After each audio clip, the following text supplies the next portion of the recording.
దేవుని నామానికి స్తోత్రం కలుగును గాక. హల్లెలూయా. తలలో వచ్చినట్లయితే ప్రార్థన చేసుకుందామండి.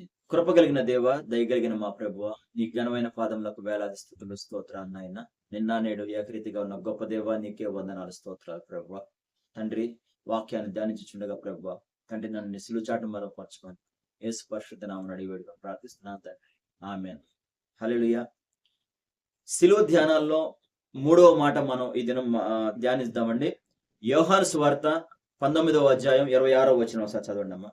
యేసు తన తల్లియు తాను ప్రేమించిన శిష్యుడును దగ్గర నిల్చుట చూసి, అమ్మా ఇదిగో నీ కుమారుడు అని తన తల్లితో చెప్పాను.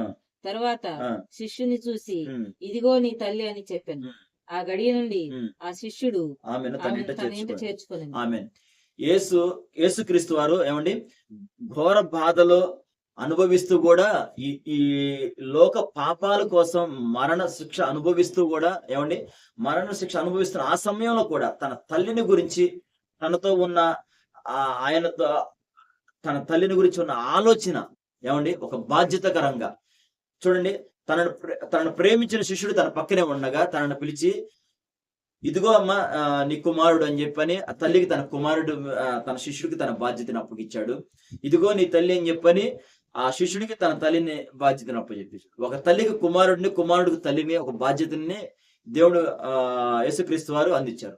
చూడండి ప్రియ దేవుని బిడ్డలారా, ఒక శ్రమ, ఒక వేదన, బాధ అనుభవిస్తూ కూడా ఈ లోకానుసారంగా ఒక కుమారుడిగా ఒక తల్లికి చేయాల్సిన బాధ్యత యేసుక్రీస్తు వారు చేసి ఉన్నారు.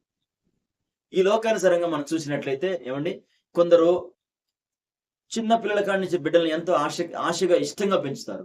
అయితే ఒక వయసు వచ్చినాక వారు పిల్లలు ఎదిగిన తర్వాత ఏమండి వారు వృద్ధాప్యంలో బిడ్డలు వారిని రోడ్డు మీద విడిచిపెట్టిన పరిస్థితులు ఈరోజు మనం చూస్తూనే ఉన్నాం. ఏమండి అదే కాకుండా ఈనాడు అనాథ శరణాలయాలని ఏమండి ఇవన్నీ ఉన్నవి. ఇవన్నీ ఒక బిడ్డలు కొందరు, అందరినీ నేను అనటం లేదు కానివ్వండి, కొందరికి వారి యొక్క ఉన్న పరిస్థితులకి వారు చూడలేక కొంతమంది చేరుస్తూ ఉంటారు.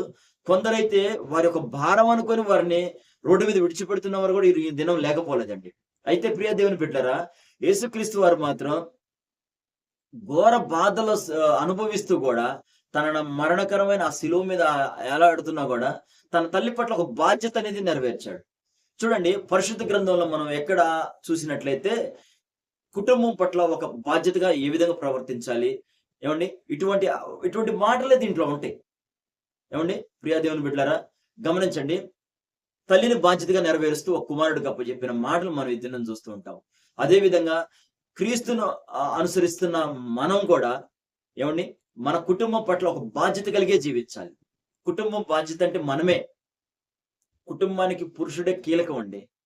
అటువంటి కీలకమైన పురుషుడు దేవుని మాటలు అంగీకరించగలిగితే ఏమండి తన కుటుంబంలో ఏది ఈ లోకానుసారంగా ఏవి ఇవ్వలేనంత సంతోషం తన జీవితంలో అనుభవిస్తాడు.